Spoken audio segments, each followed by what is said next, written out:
আর শেখ হাসিনাকে আমরা ক্ষমা করে দিব। ক্ষমা চাইলে কি এই লক্ষ লক্ষ মানুষ ফিরে আসবে?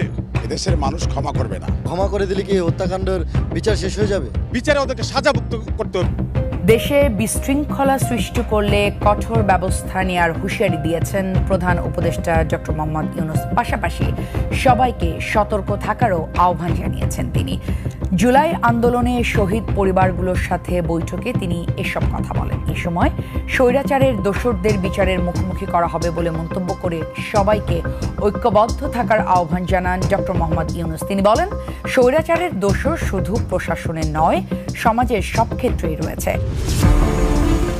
গত বছরের আগস্টে গণঅভ্যুত্থানের মুখে দেশ ছেড়ে ভারতে পালিয়ে যান শেখ হাসিনা। এরপর একে একে বেরিয়ে আসছে দলটির বিভিন্ন পর্যায়ের নেতা কর্মীদের বিরুদ্ধে ক্ষমতার অপব্যবহার, দুর্নীতির খবর। সেই ধারাবাহিকতায় এবার বেরিয়ে আসলো সাইমা ওয়াজেদ পুতুলকে নিয়ে চাঞ্চল্যকর তথ্য। শেখ হাসিনার মেয়ে সাইমা ওয়াজেদ পুতুল 2023 সালে বিশ্ব স্বাস্থ্য সংস্থার আঞ্চলিক পরিচালক হয়েছিলেন। স্বাস্থ্য বিষয়ক জার্নাল ল্যান্সেটের 2023 সালে সেপ্টেম্বরের একটি সম্পাদকীয় প্রতিবেদনে পুতুলের প্রার্থিতা নিয়ে প্রশ্ন তুলেছিল। তারা অভিযোগ করেছিল পুতুল বিশ্ব স্বাস্থ্য সংস্থার আঞ্চলিক পরিচালক হওয়ার যোগ্য না, কিন্তু স্বজনপ্রীতির কারণে তিনি মনোনয়ন পেয়েছেন। এমন স্বজনপ্রীতি বিশ্ব স্বাস্থ্য সংস্থার গ্রহণযোগ্যতা নষ্ট করবে বলেও দাবি করা হয়। 2023 সালে ব্রিটিশ সংবাদ মাধ্যম ফিনান্সিয়াল টাইমসও পুতুলের যোগ্যতা নিয়ে প্রশ্ন তুলেছিল। আর গণহত্যার বিচার চাই। যারা গণহত্যা করেছে, গণহত্যার বিচার করতেই হবে। যদি হত্যাকারীকে ছেড়ে দেওয়া হয়, এটা সবসময় জুলুম হবে। এর চেয়ে বড় জুলুম আর কেউ কিছু হতে পারে না। আপনাকে মনে রাখতে হবে, জালেমকে ছেড়ে দেয় বড় জুলুম, বরং জালেমকে বিচার করাই এইটাই হলো সবচেয়ে ভালো। এইটাই ন্যায়, এইটাই ইনসাফ, এটা আদালত। এর জন্য আসুন আমরা গণহত্যার বিচার চাই। আমরা বাংলাদেশকে সমৃদ্ধশালী, অর্থনৈতিক চাঙ্গা, প্রত্যেকটা ধার্মিক যেন নির্বিঘ্নে তার ধর্ম পালন করতে পারে, সেরকম একটা পরিবেশ আমরা বাংলাদেশে সৃষ্টি করতে চাই। শেখ হাসিনার নতুন ভাইরাল কল রেকর্ড, ভারত থেকে বাংলাদেশের উদ্দেশ্যে কঠিন বার্তা এবং দেশ জুড়ে চলমান ঘটনা ও প্রেক্ষাপট নিয়ে করা আমাদের আজকের ভিডিওটি খুবই গুরুত্বপূর্ণ। ভিডিওটি শুরু থেকে শেষ পর্যন্ত ধৈর্য সহকারে দেখে একটি লাইক দিয়ে সবাইকে শেয়ার করে দিন। আমাদের চ্যানেলে নতুন হলে চ্যানেলটি সাবস্ক্রাইব করে পাশে থাকা বেল আইকনে ক্লিক করে রাখুন। আমাদের ভিডিওটি আপনি বাংলাদেশের কোন জেলায় বসে দেখছেন বা শুনছেন সেটি অবশ্যই কমেন্ট বক্সে কমেন্ট করে জানিয়ে দিতে ভুলবেন না। চলুন আর কথা না বাড়িয়ে ধারাবাহিকভাবে আজকের বিস্তারিত খবরগুলো দেখে আসি। দেশে বিশৃঙ্খলা সৃষ্টি করলে কঠোর ব্যবস্থা নেওয়ার হুঁশিয়ারি দিয়েছেন প্রধান উপদেষ্টা ডক্টর মোহাম্মদ ইউনূস। পাশাপাশি সবাইকে সতর্ক থাকারও আহ্বান জানিয়েছেন তিনি। জুলাই আন্দোলনে শহীদ পরিবারগুলোর সাথে বৈঠকে তিনি এসব কথা বলেন। এই সময় স্বৈরাচারের দোসরদের বিচারের মুখোমুখি করা হবে বলে মন্তব্য করে সবাইকে ঐক্যবদ্ধ থাকার আহ্বান জানান ডক্টর মোহাম্মদ ইউনূস। তিনি বলেন, স্বৈরাচারের দোসর শুধু প্রশাসনের নয়, সমাজের সব ক্ষেত্রেই রয়েছে। তারা বসেনি, বরং নানাভাবে বিশৃঙ্খলার চেষ্টা চালাচ্ছে। এসব মানুষদের প্রতিরোধ করে বিচারের আওতায় আনা হবে। জুলাই স্মৃতি পরিদপ্তরের মাধ্যমে শহীদ পরিবার ও আহতদের দায়িত্ব সরকার আনুষ্ঠানিকভাবে গ্রহণ করায় সন্তোষ প্রকাশ করেন প্রধান উপদেষ্টা। আর আমরা যদি অবিচারে নেমে যাই, তাহলে তাদের আর আমাদের তফাৎ হলো, আমরা অবিচারে নামবো না। আমরা যাদের অপরাধী তাদেরকে পুলিশের হাতে, আইনের হাতে সোপর্দ করব, আর যারা অপরাধী নয়, যে পুলিশের হাতে দেওয়ার মতো নাই, তাদেরকে মানুষ করব যে ভাই এই দেশ আমরা একসঙ্গে করি, যেই দেশের স্বপ্ন আমরা দেখতেছি, তোমরাই স্বপ্ন দেখে। তো এই দেশ আমার একার না, তোমারও এই দেশ। তোমাকে আমরা দেশ থেকে বাইর করার কথা বলতেছি না। তুমি এই দেশের সন্তান, আমি এই দেশের সন্তান। তুমি আমার বহু কষ্ট দিছো, আমি তো অনেক কষ্ট দেবো। হত্যাকাণ্ডের বিচার করা। ডক্টর ইউনূসের কাছে আমরা আবেদন জানাই যে এগুলোর বিচার করতে হবে, বিচারে ওদেরকে সাজাভুক্ত করতে হবে। হত্যার যে বিচার আছে বাংলাদেশের আইনে, সেই বিচার করতে হবে। স্বৈরাচারের যেই ওয়ার্ড নেতা বা কাউন্সিলর, তারা সাধারণ জনতার 1 কাঠা 1.5 কাঠা জমি এটাকে দখল করে তারা এদেরকে ঘর থেকে লাত্তিতে বার করে দেওয়া হয়েছে। হ্যাঁ, তো এগুলোর আমরা সবকিছুর বিচার চাই। রাজপথ এখনো রক্তে রঞ্জিত, এখনো তাদের দাগ লেগে আছে। আর শেখ হাসিনাকে আমরা ক্ষমা করে দিব। ক্ষমা চাইলে কি এই লক্ষ লক্ষ মানুষ ফিরে আসবে? যদিও কেউ চায় যে তাদেরকে ক্ষমা করে দেখ, আমরা জনগণ তা প্রতিহত করবো রাজপথে থেকে। বাংলাদেশ একটা স্বাধীন রাষ্ট্র, কিন্তু আমরা এই স্বাধীন রাষ্ট্রে স্বাধীনভাবে কথা বলতে পারিনি। কোনো কিছু বললেই বলতো জামাত শিবির বলে আমাদের ঘর থেকে টেনে হিস্ত্রে এনে এমন মারা মারতো, গায়ে গরম পানি ঢেলে দিত। আওয়ামী লীগের কোনো ক্ষমা নাই, এই দেশে আওয়ামী লীগ বলে কিছু থাকবে না। অনেক ভাই বোন আমাদের আয়নাঘরের ভিতরে শেখ হাসিনায় মারছে। অনেক ধন্যবাদ আপনাকে। দর্শক, আপনারা শুনছিলেন সাধারণ মানুষের প্রতিক্রিয়া। মূলত এখন দ্বিতীয় প্রশ্নে যেতে যাচ্ছি সাধারণ মানুষের কাছে। দুদকের চেয়ারম্যান সম্প্রতি এক অনুষ্ঠানে বলেছেন যে দুর্নীতি একেবারে নির্মূল করা সম্ভব হবে না, কিন্তু কেন নির্মূল করা সম্ভব হবে না বা দুর্নীতি থাকলে কি কি ধরনের সমস্যায় পড়তে হবে, সাধারণ মানুষ কি মনে করেন জেনে নেব তাদের কাছ থেকে। আসলে দুর্নীতি দমন যে কমিশন আছে সেই কমিশনটাকে অবশ্যই শক্তিশালী করতে হবে। এবং দুর্নীতি কারা করে? দুর্নীতি করে এই দেশে উচ্চশিক্ষিত যারা রাষ্ট্রীয় প্রতিষ্ঠানগুলোতে কর্মকর্তা কর্মচারী আছে তারা করে।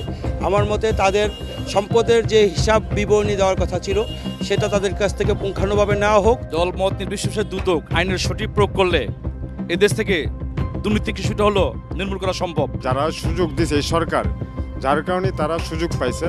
ভবিষ্যতে এরকম স্বৈরাচার সরকার যেন সুযোগ না পায়, তাহলে আর এই দুর্নীতি করার সাহস পাবে। যদি না পারে তাহলে উনি ক্ষমতা ছেড়ে দেখ।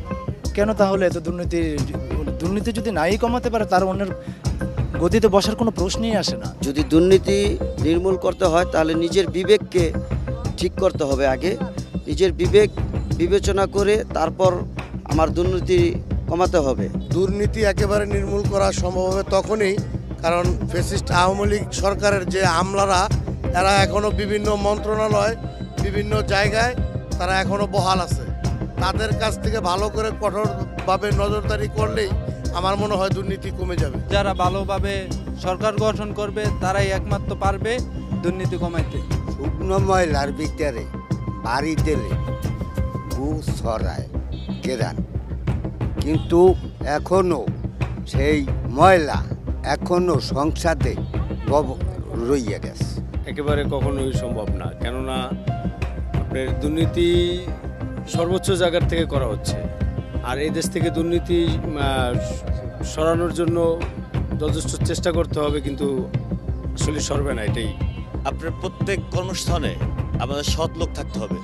দুর্নীতিমুক্ত কোনো দুর্নীতিবাজ লোক থাকতে পারবে না। সৎ লোক লাগবে। সৎ লোক থাকলে দেশ সুন্দরভাবে সঠিকভাবে চলে, সেখানে কোনো দুর্নীতি হবে না। বর্তমানে দেশে দুর্নীতি দমন করা সম্ভব নির্বাচনের মাধ্যমে। নিজেও আগে ঠিক হইতে হবে। দুর্নীতি মনে করেন উর্ফে থেকে মনে করেন বড় বড় লোকের হারাই যদি মনে করেন দুর্নীতি বন্ধ করে সাধারণ পাবলিক কি করবো? অনেক ধন্যবাদ আপনাকে। ডরাইছে ভারত। দেখেন, হাসিনা যে শুধু তার দলের নেতাকর্মীরাই ডুবাইছে তা না, নেতাকর্মীদের বিপদে ফেলছে তা না, হাসিনা ইন্ডিয়াকেও বিপদে ফেলছে। ইন্ডিয়া বিপদে পড়া মানে হচ্ছে 150 কোটি ইন্ডিয়ান বিপদে পড়া। আমি যদি ভুল না বলি, ইন্ডিয়া কিভাবে বিপদে পড়ছে? বাংলাদেশে শেখ হাসিনা যে কৃতকর্ম করছে এটার ফল কিন্তু বাংলাদেশে তার নেতাকর্মী পাচ্ছে এবং অনেকে পেয়ে গেছে। এবং অনেকেই দেশ ছাড়া, অনেকেই বললে ভুল হবে, যার হাই লেভেলের যতগুলো নেতাকর্মী ছিল, নেতা ছিল, সবাই বিদেশে। এই যে কৃতকর্ম করছে, এই কৃতকর্মের ফল এখন ইন্ডিয়াও পাওয়া শুরু করছে। যদিও ইন্ডিয়ার আরো আগে পাওয়া উচিত ছিল, কারণ বাংলাদেশে যে কৃতকর্ম শেখ হাসিনা করছে এইটার পিছে সম্পূর্ণ একদম 100% সাপোর্ট করছে ইন্ডিয়া। ইন্ডিয়ার সাপোর্টে বাংলাদেশে এই ধরনের অপকর্ম করছে এবং ইন্ডিয়ার বুদ্ধিতে এই অপকর্মগুলো করছে। আজকে তুমি শুধু সুবিধা নিবা, মানে সুখের ভাগ নিবা, দুঃখের ভাগ নিবা, তা তো হবে না। শেখ হাসিনা বিপদে সমানভাবে ইন্ডিয়ারও ফেলে দিচ্ছে। দেখেন, এই যে বাংলাদেশ যে বারবার করে শেখ হাসিনাকে চাইতেছিল, তো ইন্ডিয়া বলছিল যে কিছু শর্ত দিছিল যে শেখ হাসিনাকে বারবার চাওয়া যাবে না, মানে আমাদের ফেরত দাও বারবার চাওয়া যাবে না, মামার বাড়ি আবদার। কিন্তু এই শর্ত প্রত্যাখ্যান করছে ডক্টর মোহাম্মদ ইউনূসের সরকার। ডক্টর মোহাম্মদ ইউনূসের সরকার প্রত্যাখ্যান করছে, এটা তারা কূটনৈতিক চ্যানেলে জানতে পারছে। এখন বারবার কেন বলতেছে তোমরা শেখ হাসিনা চাবা না? কারণ ইন্ডিয়াতে আশ্রয় দিছে। এখন যদি শেখ হাসিনাকে বাংলাদেশে ফেরত দিয়ে দেয় তাহলে তো ইন্ডিয়ারও পরাজয় হয়, এটা বুঝতে হবে। তাহলে ইন্ডিয়ারও পরাজয় হয়ে যায়। আবার আমাদের যে প্রত্যাবর্তন চুক্তি, সেই চুক্তি অনুযায়ী তো শেখ হাসিনাকে দিতে হয়। এখন এই জন্য বলতেছে তোমরা চাইও না, বারবার চাওয়া যাবে না, এই সত্য দিচ্ছে। কিন্তু এই সত্য প্রত্যাখ্যান করছে ডক্টর মোহাম্মদ ইউনূসের সরকার। এখন এই যে ইন্ডিয়ান যে কূটনৈতিক চ্যানেল আছে, তারা চেষ্টা করছে বিভিন্নভাবে বাংলাদেশের সাথে সম্পর্ক বিল্ড আপ করতে, বাংলাদেশের সাথে সুসম্পর্ক করতে, এটা চেষ্টা করতেছে। তার মানে কি? যদি সে গোপনে চেষ্টা করে, তার মানে হচ্ছে বাংলাদেশকে নিয়ে টেনশনে আছে ইন্ডিয়া, বাংলাদেশকে নিয়ে ভয়ে আছে ইন্ডিয়া। আর আমরা যে ইন্ডিয়ারে গুনতেছি না এটা তার প্রমাণ। এই জন্য তার বিভিন্ন চ্যানেলে যাইতে হইতেছে সম্পর্ক করার জন্য। উল্টা আমরা করব, কারণ আমরা ছোট একটা দেশ, উল্টা আমরা করব ইন্ডিয়ার সাথে সম্পর্ক করার জন্য, মানে সব ধরনের চেষ্টা করব। সেখানে ইন্ডিয়া আমাদের সাথে সম্পর্ক করার জন্য চেষ্টা করতেছে। তার মানে ধরে নেন বাংলাদেশ সঠিক পথে আছে। বাংলাদেশের উন্নতি, বাংলাদেশের মানুষের ভালো থাকা সম্পূর্ণ ডিপেন্ড করে ইন্ডিয়ার সাথে বাংলাদেশের সম্পর্ক।